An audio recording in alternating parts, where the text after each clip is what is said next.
So, Paris Saint-Germain are the champions of Europe after winning on penalties against Arsenal last night in Budapest. And this afternoon, the squad are heading back here to the French capital for a victory parade in the heart of the city, culminating at the Eiffel Tower, before they head off to the Élysée Palace this evening, where they will be congratulated by the president himself, Emmanuel Macron.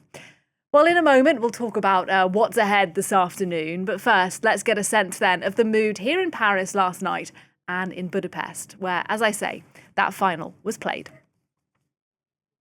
Aside from Real Madrid this decade, no one else has done it. We're going to go for a third next year, and one day we'll go for a fourth. Because we are PSG, the best in Europe. No one comes close to us.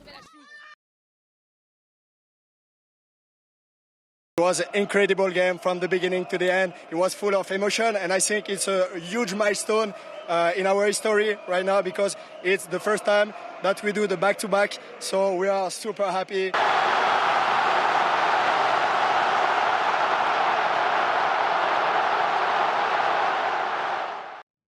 Jubilation there from those PSG fans who made it to Budapest. And with me here in the studios, France 24 sports journalist Emily Boyle.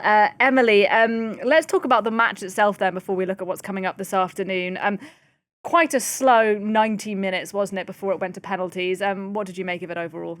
Yeah, well, there was obviously a lot at stake. It's a Champions League final, a big pressure, and it was billed as basically this best offense versus best defense, right? You had PSG, they score a lot of goals, they play flamboyant, beautiful football, and then you have Arsenal, who are experts at defending. I think they barely conceded any goals, 16 in 40 matches ahead of this Champions League final. PSG were hoping to get their hands on that back-to-back that we've just seen the fans talking about. Arsenal hoping for their first ever Champions League. And as you said, it was quite slow after the first goal in the 6th minute by Kai Havertz. He, of course, made the most of a defensive mistake to put it in the back of the net past Savanoff there. And then Arsenal did what Arsenal do best. They parked the bus, basically closing their defensive lines, eating up all the space available for PSG players who are used to being able to exploit those spaces. And then PSG came out of the second half looking really, really angry and hungry for more, wanting to get themselves back into this game. And they were able to in the 61st minute with a penalty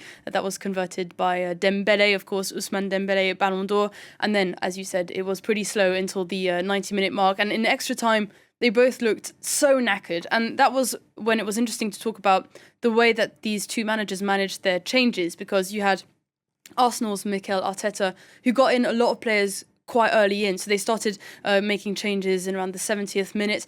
And the whole front three, all the forwards, changed for Arsenal. So they had really, really fresh legs. Luis Enrique played it more cool. He kind of was more patient and waited to get his fresh legs into this game.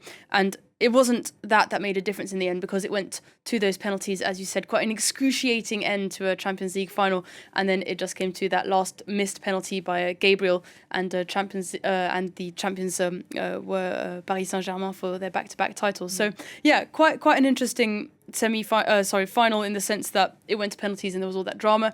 But it's true that it was quite a slow game to start. Nothing more nail-biting than penalties, as you say. Emily Boyle, for the moment, thank you very much.